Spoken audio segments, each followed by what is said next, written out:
Hello, America, and to our friends around the world, greetings and welcome back. I wanted to start off with this one as was listed by the online X account FightWithMemes. It's a translation guide, and essentially it is whenever state controlled anything, media, bureaucrats, um, propagandists in general, anybody says, we're all in this together. What about the roads? What about the children? These are the trite, emotional, heartstring tugging expressions that make you pause and think, oh, wait a minute. Maybe it is about equal rights or, you know, um, social justice.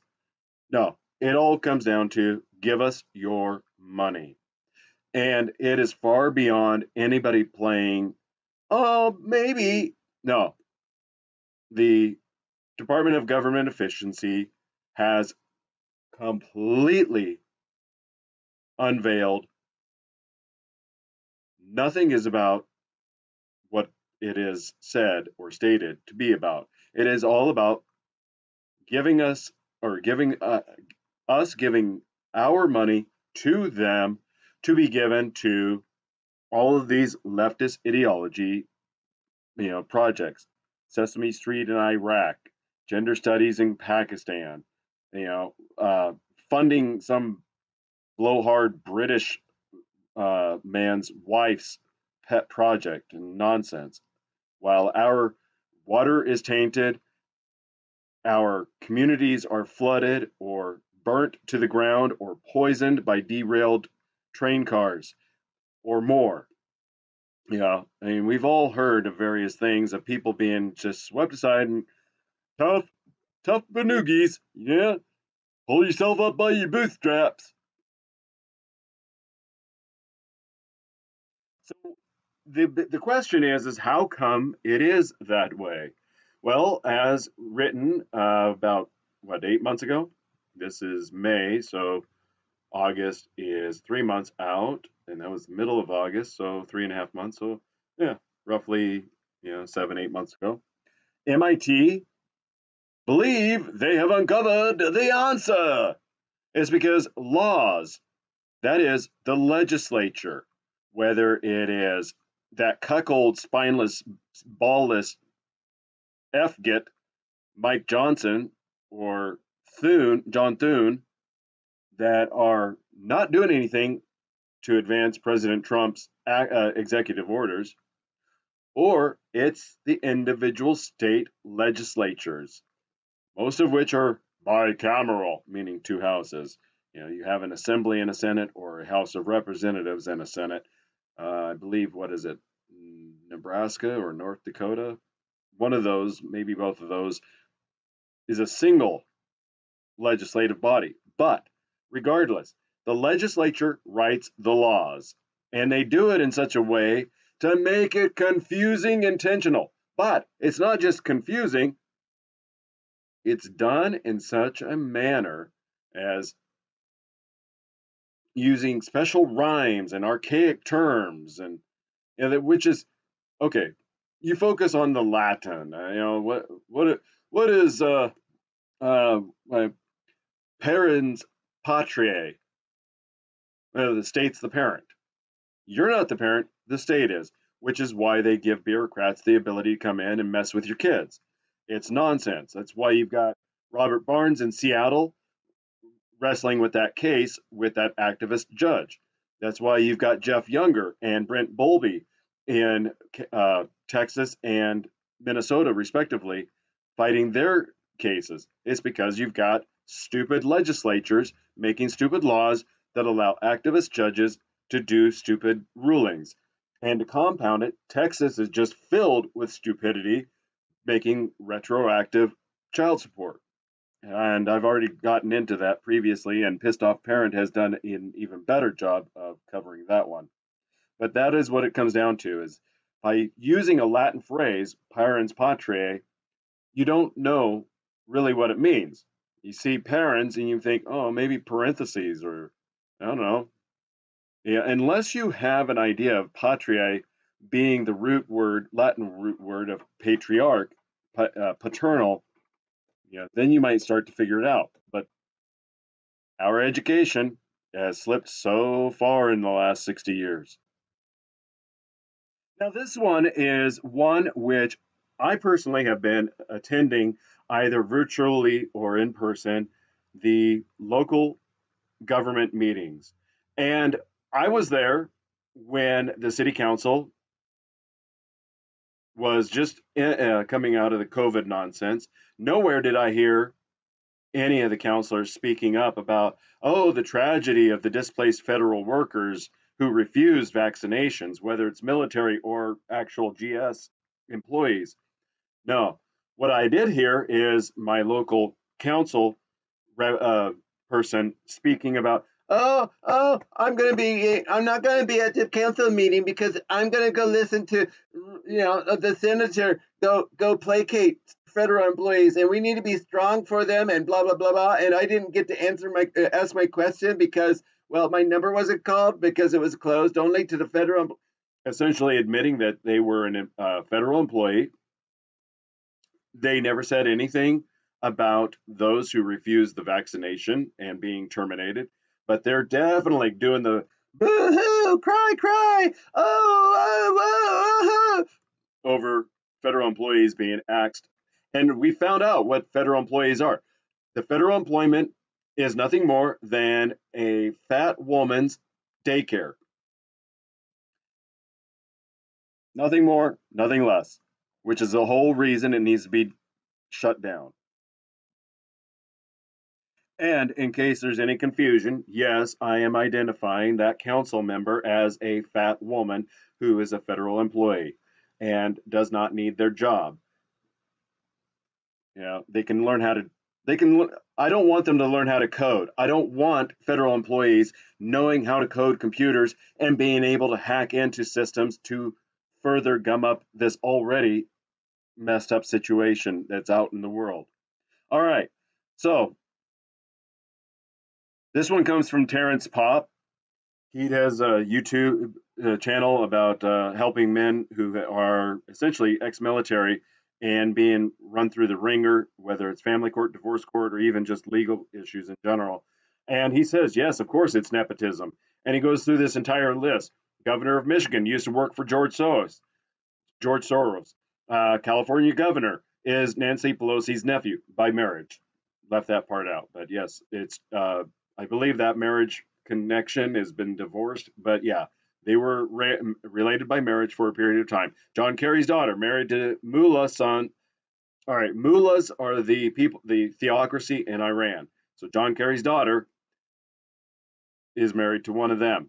Hillary's daughter married to George Soros's nephew. ABC's news executive producer Ian Cameron married to Susan Rice, Obama's national security advisor. CBS President David Rhodes, brother of Ben Rhodes, Obama's deputy national security advisor for strategic communications. ABC News correspondent Claire Shipman is married to Jay Carney, former Obama White House press secretary. ABC News and Univision reporter Matthew Jaffe married to Katie Hogan, Obama's former deputy press secretary. ABC President Ben Sherwood is the brother of Elizabeth Sherwood, Obama's former special advisor.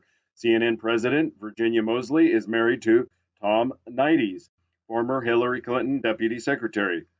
Also, Chris Matthews of PMS DNC back in the day, he was President Carter's press secretary and is now, or was up until he retired, I believe he's retired, was the news guy who felt a tingle up his leg when Obama was elected. That's how recent he was there. So, and then you got, Jen Psaki with her Inside Jen as a subliminal sexual innuendo title, and she was the mouth breather for Biden, and then she was some other loser's press secretary. It was like the Department of Defense, like Lloyd Austin's press secretary, or no, I can't remember who it was. But the point is, when you do a poll of news reporters, and what, 80–90% of them are Democrat, and then you see something such as this, and you see something such as Chris Matthews and Jen Psaki, revolving door from their positions in government into media and vice versa. Yeah, the obvious question is yeah, it's nepotism. Or not the obvious question. The obvious evidence is that it's nepotism.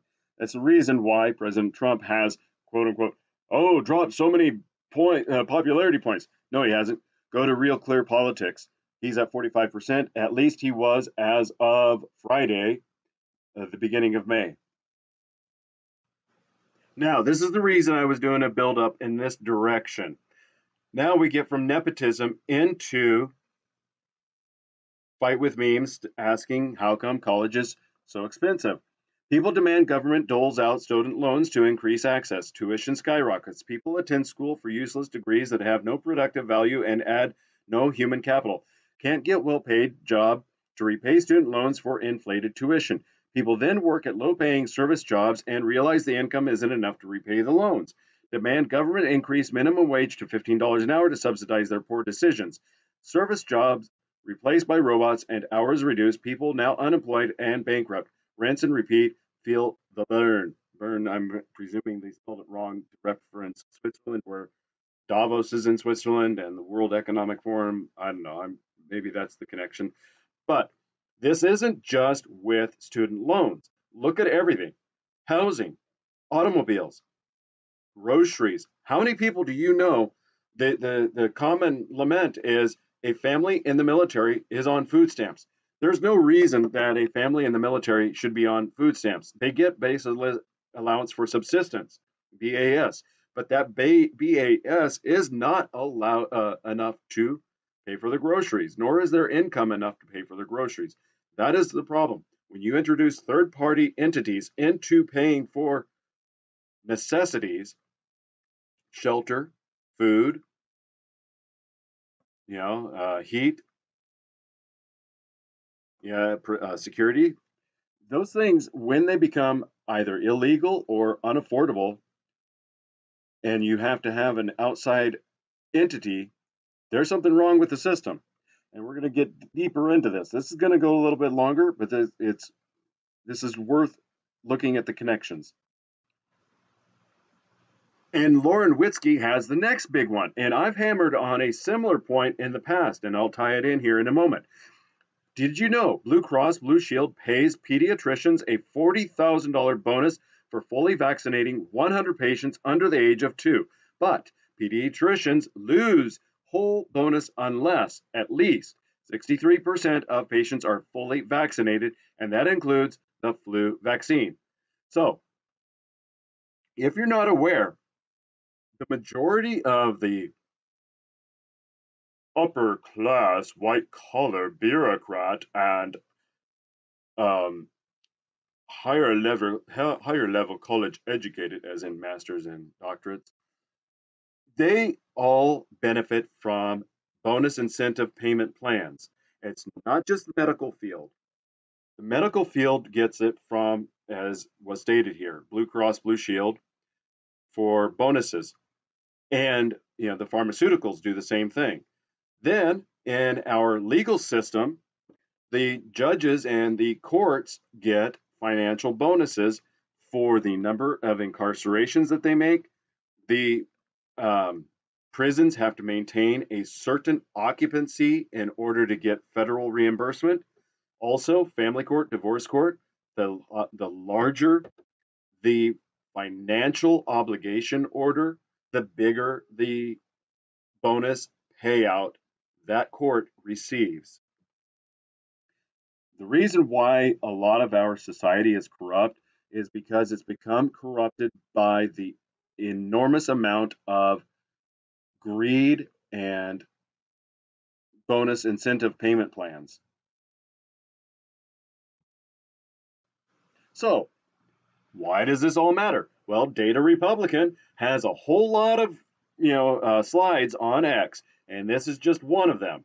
This is the reason that John Thune and cuckold Mike Johnson don't get anything done. It's because they're most likely compromised and or on the take. I don't have proof, I'm speculating. But if you look at this, you have Congress on the right being retired, then you have Congress at 12 o'clock being active. Then on the left at 9 o'clock, you have USAID, and at the bottom around 5 o'clock, you have the NGOs, corporations, non-government organizations and corporations. Think of the media corporations as an easy one. But look at the arrows and how it all flows. That's the reason nothing is being done to advance the executive orders into actual legislation, because the Republicans have the House and Senate, and they could get things done if they wanted to. They don't want to. They're waiting out the clock until 26 so that they don't care if they get voted out, because they're going to get retirement pay and they're going to benefit from doing, being passive obstructionists. So, Fort Bragg is in North Carolina. It is a joint base. It is Pope Air Force Base that does special operations, high altitude airdrop mission support type of stuff. And then you have Fort Bragg that does psychological operations. This is in Fayetteville. If you're not familiar, Fayetteville is unaffectionately nicknamed Vietnam. And if you've ever been there, you would know the reason.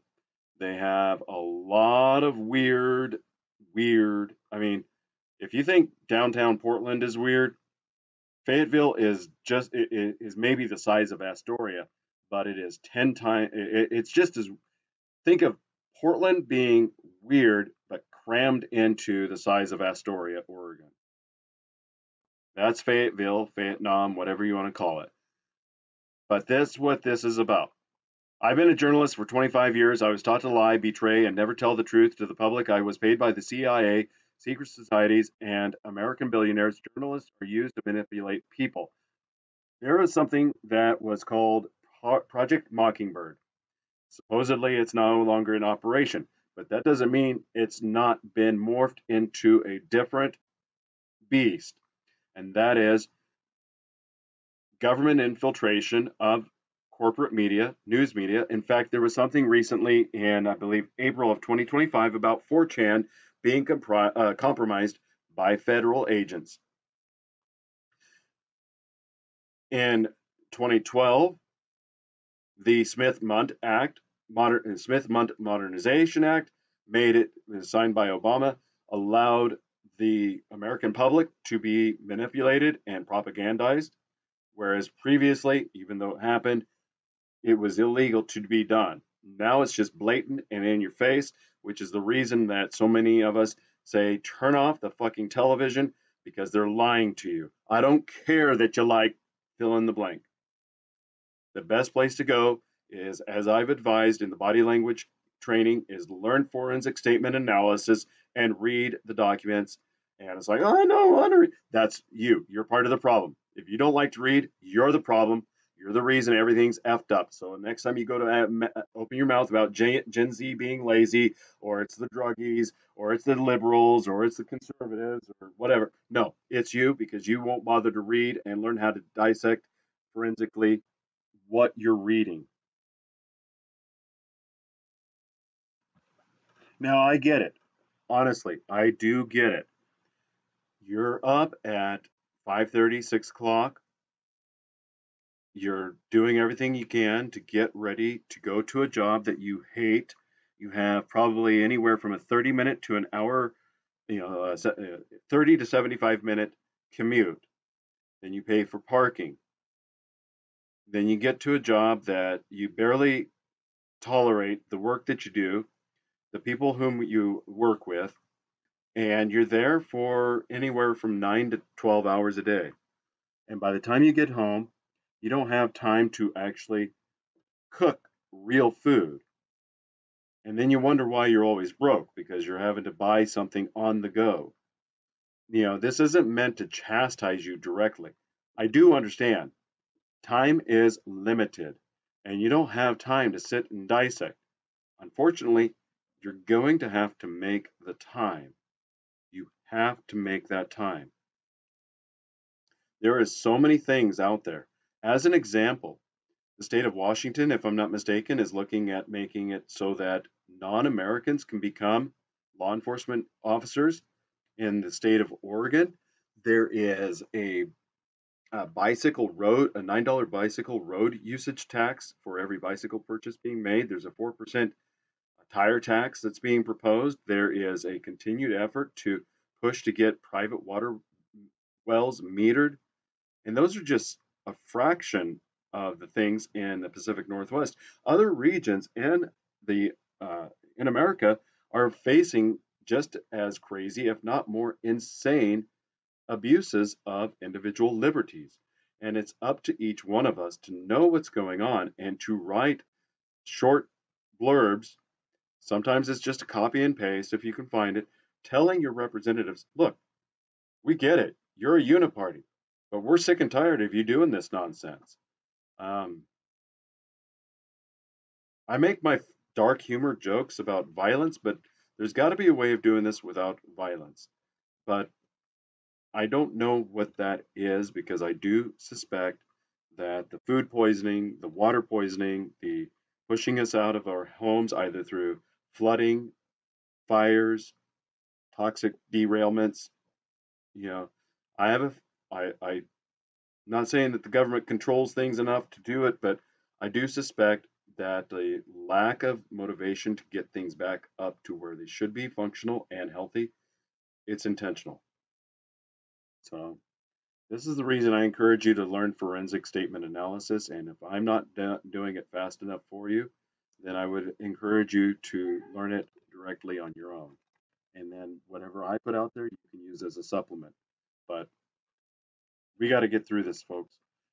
Um, we're already in May, which means that at this time next year, we're going to be having midterm campaign commercials all over the place about what an evil guy Trump is and how dare he do this and that and the other. And if you're a fan of big government, if you're a fan of slavery, then do nothing.